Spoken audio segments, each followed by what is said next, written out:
The Pupkin Spice Experience. Hi, I'm Matt. Welcome to the Pupkin Spice Experience. I'm one of the co-hosts here, and then we've got our main host. We've got Hazel and Griffin. They're getting a little rowdy this morning. And then our other main host, Finnegan, was unfortunately unable to make it today. He's out in Short Pump. Yeah, he's out there chilling with his grandparents out in the West End after he got this fancy little haircut we got him. I'm Drew. I'm also an M4, and I'm the other co-host of the Pupkin Spice Twins, but obviously not the main host or the star of the show like we've got here with Miss Hazel. So basically what we're doing here today is we're having a good conversation about the project that we had for medical school. So, our project is trying to give an overview of the Virginia Fresh Match program. And it's a program that provides some value to SNAP recipients and to farmers market vendors by doubling up those recipients' dollars at these farmers markets, so that for fresh foods, fruits, vegetables, etc., they can get a little bit extra spending money and a little bit extra incentive to go and speak with them. So we're just going to have like a big discussion. We've done some things like looking into the background, some research, speaking to some of the vendors, and just have that really nice conversation about some of the pitfalls, some of the strengths of it, and kind of, how do we make this better in the future? Because food is such an important part of health, especially for all of our patients. Yeah, I think that sounds amazing. Let's dive in. All right, so let's dive into this topic a little more. So the Supplemental Nutrition Assistance Program supports low-income Americans with benefits to purchase groceries. And then some states also encourage consumers to make healthier decisions and try to reduce food insecurity by doubling their benefits at farmers markets and small grocery stores in the communities. In the state of Virginia, this program is known as Virginia Fresh Match. Yeah, that's awesome. I've grown up here my whole life. So my question is, why haven't I heard about this before? I really only heard about it when we started looking into this project. Why is this kind of better known? Yeah, no, that's a really good question and a good point. I didn't know much about SNAP until I was a senior in college and I took a class called Food Economics, which predominantly focused on food insecurity in the Virginia area. And as part of that class, we had a project where we partnered with Virginia Cooperative Extension at Virginia Tech to look at food insecurity and SNAP utilization in the Lexington, Virginia area. And so we went to grocery stores and saw the stuff that consumers could buy with their SNAP benefits, and also talked to local managers at these stores. I talked to someone at a Dollar General and then someone at a gas station that was selling fresh vegetables in the Lexington area, and got to learn a bit more about it. And so as I got into med school, I was very interested in how these programs could impact my patients, and that kind of motivated me to want to look into this topic more about how SNAP and Virginia Fresh Match are utilized in the state of Virginia and how it could benefit patients. Yeah, I'm really happy you brought me in on it. I think that it's such a good program that is really helping the health of Americans, but also to take these farmers markets that can't really compete with these big box grocery stores, kind of giving them a little bit of a leg up. Yeah. I feel like every market in the country should offer this. I feel like it's definitely great for everybody. I feel like this is one government program that you can truly see a benefit throughout the community from it. So I just don't understand why all of the markets don't already offer this. It seems like a super easy idea to implement. Yeah, you're very right about that. And thankfully, we had the fortune of speaking with several farmers markets and vendors, and they couldn't join us today. Hopefully they can join us on another episode of the Pupkin Spice Experience. Oh yeah, episode 2 for sure. Yeah, we'll have a follow-up episode for sure to dive into this more. But they talked about how difficult these programs can be. So one of the first things that they mentioned is just there's a lack of adoption in all the markets across the state of Virginia. So even if you get some markets in Richmond that offer it, you have gaps from Richmond to Charlottesville and Charlottesville to Blacksburg and things like that, where there's not always a market. So not everyone has access to these programs. And there's a lot of reasons why not every market offers it. Part of it, they mentioned, might be a lack of awareness. We spoke with someone who wasn't even familiar with the program because they were new to running the market, and the market manager before them hadn't offered it. And then there's other people who just feel like it's going to be a very laborious task for them. And so they've got to submit an application to SNAP, and then they have to understand like how to set up the EBT machine, and they get some help with that, but it can be challenging for people who aren't technologically savvy. And then they also have to work with Virginia Fresh Match to offer that in addition to SNAP. And then some people have concerns about just daily operations where, as a manager, they'll have to be the ones greeting the SNAP recipients and giving them tokens and loading their card with dollars to then redeem at the market. And then the vendors who receive the money will essentially kind of receive like monopoly money in that they'll write down how much was spent at their market, and then the manager will have to reimburse them. And so it adds like significant hurdles that not everyone wants to go through when they're already struggling to just make it as a market, and perhaps the manager's not even being compensated. They're just doing this as a volunteer activity out of the kindness of their heart for their community. Yeah, it seems like, it's a lot more complicated when we looked into it than just the number one becomes a number two in terms of redistribution of the finances. So, when we've looked into these systems, it seems like there's tons and tons of things that are happening here. Mm-hmm. And, while the idea of the Fresh Match and the Double Bucks program is so great, it seems like the implementation is kind of off a little bit. Yeah. We talk about the awareness too, but I think, it's hard to bring awareness to something when the implementation makes it so challenging to implement. Yeah, no, absolutely.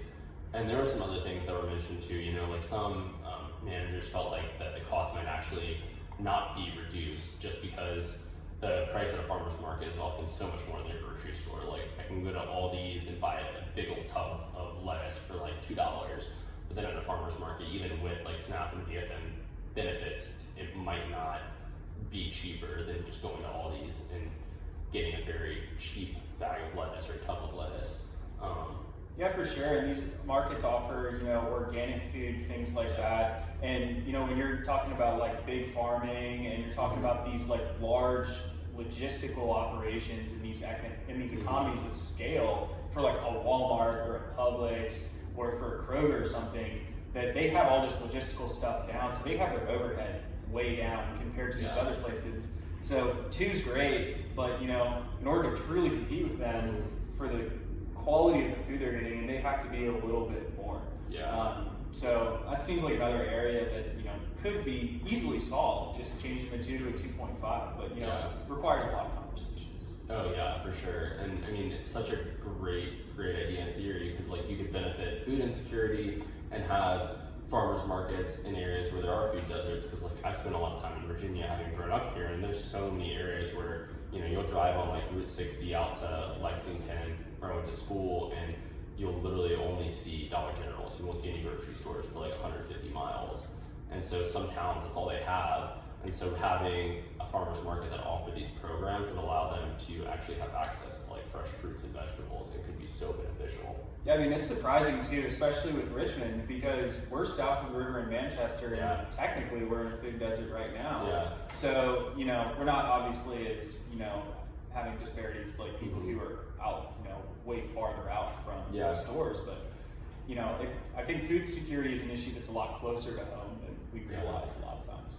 And Richmond's actually an interesting market because there's a farm called Shalom Farm, so they have a mobile market, and so they are very motivated to offer this program. And so they actually take like basically a van around with fresh fruits and vegetables and publish a schedule every single month, and they hit a lot of areas on South Side weekly. So people can access it like via the bus line if they don't have a car, or even like walking or biking if it's close enough to their house. They can get access to these benefits, and then they actually even sell stuff at a more reduced price compared to typical farmers markets that might be a little more expensive. Yeah, I feel like out of any city, I think Richmond is one of the best cities to start addressing this and to be a model for other cities to pick it up. I mean, think about what they've done, because we've been here our whole lives, right? Think about how much they've expanded the GRTC bus lines. Oh yeah. So now you can get way further out, even all the way up to the West End now with the lines. And they've done so much expansion and kind of their own initiatives here. It seems like they would be really amenable to kind of picking this up. And pushing it. So it seems like you have the friendliness from the politicians that you would need in order to make some of the changes to these rules. Yeah, I know they're really focused on making sure that residents have access to water that doesn't crumble during a snowstorm. But hopefully they have some bandwidth to be able to take on this issue too, because getting fresh fruits and vegetables to our patients and the people of Richmond is such an important topic and should be a priority. Yeah, definitely. Maybe a little bit of priorities towards the infrastructure for the water system. Yeah. But a very close second would be all of this. Yeah, absolutely. So I think it's really important. We've talked about these systems things. We've talked about kind of the pitfalls of the program. But I think it's really important for us to share our own experiences with patients because we've seen unequal access to healthcare and food in the Richmond community. The scope of doctors' interventions can only go so far. And if you're truly focusing on the whole patient, you're going to need to focus on their housing, security, etc., right? But it's really important to think about what food they're putting in their body. That's a huge component of their health. So, I think by talking about this and by sharing our stories from this, I think it's more engaging to policymakers to make changes to the program when they can truly see the benefit from patients and also see the harm that's being caused by having people have this poor access to food. So I know you have a couple of things to say, so take it away with the stories you wanted to share. Yeah.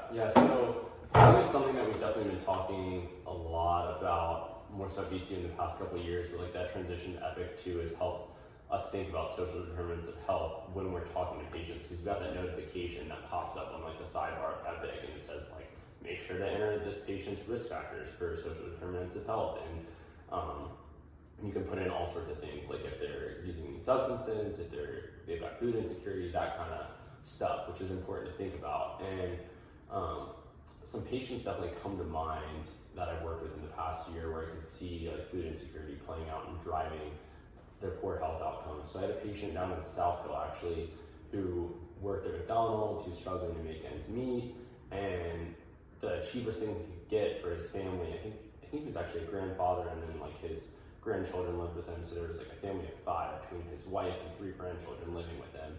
And the cheapest thing he could do was just bring home like $1 meal menu items from McDonald's. And so his diet, like for several meals a day, consisted of like just getting items off that $1 menu and drinking like $1 soda with it. And his A1C ended up being like 14 because he was eating these very empty calories that were just driving his disease and his diabetes. And so thinking about him, where he felt very food insecure and he wasn't sure where his next meal was going to come from, which led to it often being McDonald's, he would benefit significantly to be able to double the money he has and purchase fresh vegetables and fruits at farmers markets, which would also benefit the community of South Hill and the farmers there. And then in turn, like his disease would hopefully get better by not purchasing and consuming food from McDonald's every time. Yeah, for sure. I mean, that's a real tangible way where you could see somebody, when they have that financial incentive, changing their choices. Yeah. I think for me and some of the patient experiences that I've seen, it's kind of hard because, I know you're going into family medicine and then I applied anesthesia. So, inside and outside of the operating room, there's not a lot of talk about that. It's more talk about, when was the last time you ate food? I think it doesn't get brought up much, but I think it does get brought up just in conversations around the general healthcare of society. I did some rotations when I was in New Orleans. I was asking about kind of the access to care, access to transplants, etc. And they were all talked about, like, hey, there's really bad insecurity throughout here. There's bad food insecurity. And it plays into patient outcomes. So I looked into one research article, and there's one article that kind of talks about patients with cardiac surgery.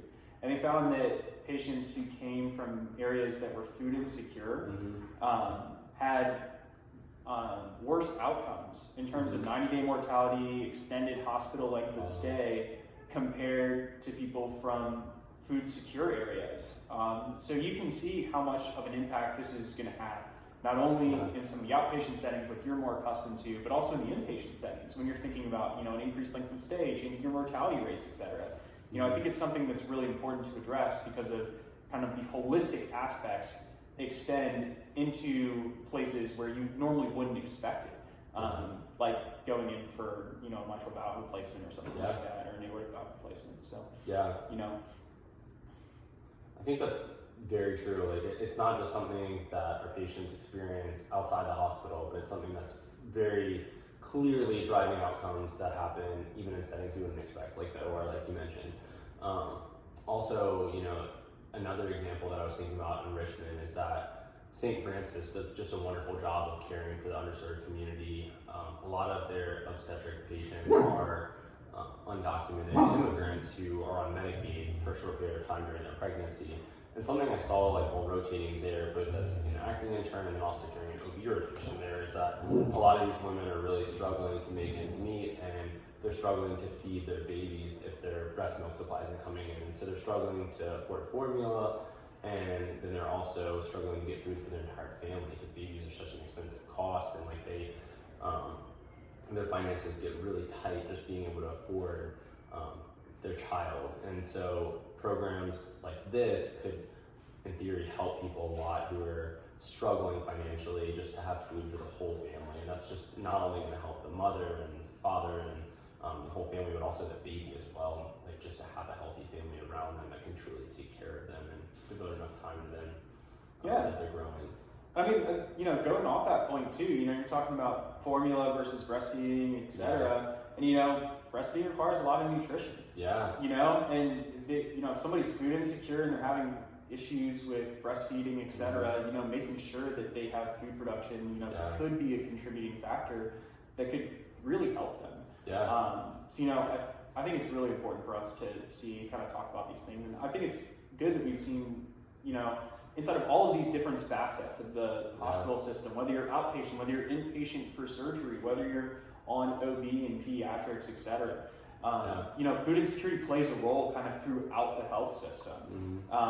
So having, one intervention that can help across so many different disciplines, specialties, etc. It seems like a no-brainer, right? So working out these kinks, I think we talked about the pitfalls, etc. But going back to that working out these kinks has a purpose. It has a tangible impact on the people that we're caring for. And if policymakers could figure that out, figure out the streamlining thing, if the finance bros and tech bros could get on it and figure out how to streamline this process for the sellers, you could see this tangible impact that'll definitely impact the healthcare system, and then will probably have other effects throughout the community. We're not close to experts on that, but I think that could really make a huge difference. So all in all, huge incentive to get this done. Yeah, so getting into impact more, it really starts with simplifying the application and implementation, and also access for markets, and then also making patients more aware of these programs. Hopefully through this podcast episode today and any future episodes we have, we can bring more awareness to politicians and the people as well to just increase the utilization and uptake of these programs. Yeah, and I think when it comes to talking to policymakers and making change, this is something that both sides can agree on. Even now, it may not sway an election, but I think that, doing something that actually helps people might be able to be achieved because of how simple of an intervention this is. Yeah. And in terms of the long-term impact, it could be huge. So there's a study that I found by Matsafarian at Tufts, and it showed that the economic benefits of subsidizing healthy food intake can be quite massive. So they saw that just providing a 30% fruit and vegetable incentive could prevent over 300,000 cardiovascular events while saving nearly $7 billion in total healthcare costs. And so, yes, you have to spend some money, but then you also save quite a bit of money just because something that I think you'll touch on a little more too with your expertise is that, spending up front and preventing disease in the first place is a lot more cost effective than spending to treat the disease with we have some great medications, but they're also very expensive. Yeah, for sure. And, I think that there's a lot of expensive interventions that happen, but they happen later in life. You know, most of the end organ damage that you're going to see from something like diabetes, etc., is going to be happening way later on. So, you know, if you're getting up front and you're doing this preventative treatment when somebody's in their 20s, 30s, etc., then those long-term consequences, which are crazy expensive, like dialysis, etc., and also the government is bearing the burden of that cost, and the American taxpayer is somehow, right? So if you're decreasing costs, you might have a little bit more upfront here, and it may take a long time to see that benefit on the backside, 20, 30 years, but you're really going to be having a huge financial benefit. And obviously we're here to care about patients, right? We're here to care about them and their health, etc. But these politicians just care about money. Exactly. You know, so hopefully it's something that all sides can agree on. You know, the Democrats, the Republicans, and Elon. You know, I think you make a good point there, because as physicians, we really care about the people, but politicians are often just looking at dollar signs. So we do have to talk about the financial aspects as well, because that's ultimately what's going to be able to make it appealing to politicians and get them to buy into this concept that we should invest more into these programs to reduce food insecurity and improve health outcomes. Yeah, you know, I mean, at the end of the day, it's all about the economy. It's about what people are feeling. It's about votes for them. So if we can speak their language to tell them, hey, you know, this is hugely beneficial from the physician population and from the patient perspective, but boy, does it work for you too. You know, so partner with us on this, and you're going to get these benefits that you want. You know, we just kind of get benefits as well. So, you know, be friends in this scenario. Is my whole point. Yeah, absolutely. And, you know, depending on the study you read and the source, non-communicable diseases are, it's like 80 to 90% associated with lifestyle factors. And this is such like a big lifestyle factor that we can have an impact on just by reducing food insecurity and prioritizing healthier foods. And it can have such a big impact, as we saw with that study that I mentioned from Matsafarian. So hopefully, by incentivizing this program, particularly in the Richmond and Virginia area, physicians can rest assured knowing that their patients have food security, and their treatment recommendations can be implemented much easier when we say, hey, you should eat more fresh fruits and vegetables. People will actually be able to follow through on that if they're food insecure and have access to these programs. Yeah, you know, and I think that to us talking about this and having conversations and bringing awareness like we're trying to do, you know, through these YouTube shorts, etc., is kind of how you have to get started. You know, if there's a will, there's a way, and right now there ain't too much of a will. So, you know, there's just people aren't aware of this. They aren't aware of how great of a program this is, how great of a program it could be. And in order for people to go up to, you know, politicians, for them to feel some pressure behind this, rather than just two dudes showing up to the Capitol, you know, you would have to get some people behind you. And when you get those people behind you, then you can address these systems issues, because honestly, it's not going to be that hard. You know, you're talking about a little bit of budget reconciliation, a little bit of, you know, how do we make a payment structure a little bit better? You know, how do we do these small things that are already problems that have been solved in grocery stores, etc. So it doesn't seem that hard to implement and streamline. And then gauging to inflation, etc., are things that you can do to make sure that the competition is equal between grocery stores and these farmers markets.